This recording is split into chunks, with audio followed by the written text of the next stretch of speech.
महाराष्ट्राच्या राजकारणात पुन्हा एकदा मराठा आरक्षणाचा मुद्दा पेटला आहे। एका बाजूला सरकार आपल्या कामांची यादी मांडत आहे, तर दुसऱ्या बाजूला आंदोलनकर्ते सरकारवर गंभीर आरोप करत आहेत। आणि या सगळ्यांच्या केंद्रस्थानी आहेत देवेंद्र फडणवीस आणि मनोज जरांगे पाटील।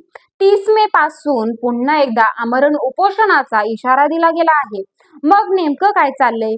कोण बरोबर, कोण चूक आणि मराठा समाजासाठी पुढे काय?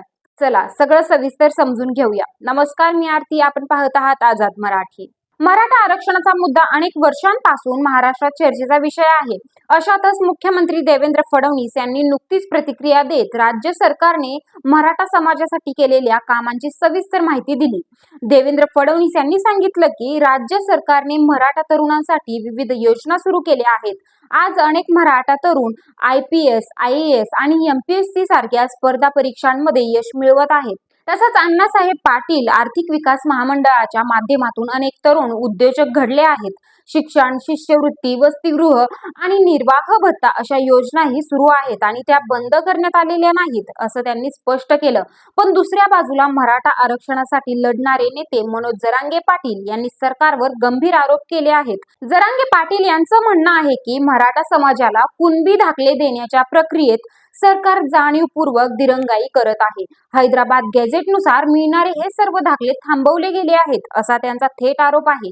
याच पार्श्वभूमीवर त्यांनी 30 मे पासून जालना जिल्ह्यातील आंतरवाली सराटी येथे आमरण उपोषण करण्याची घोषणा केली आहे।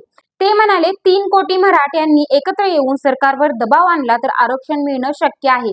या आंदोलनाच्या घोषणेनंतर राज्यभर वेगवेगळ्या प्रतिक्रिया उमटू लागल्या आहेत।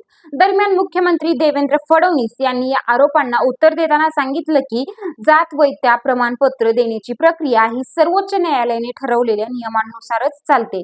या प्रक्रियेत सरकार थेट हस्तक्षेप करू शकत नाही। तसंच सातारा गॅझेट संदर्भातील प्रकरण सध्या उच्च न्यायालयात प्रलंबित असल्यामुळे सरकार कायदेशीर सल्ल्यानुसार पुढे जात आहे। फडणवीस यांनी आणखी एक मोठा दावा केला आहे।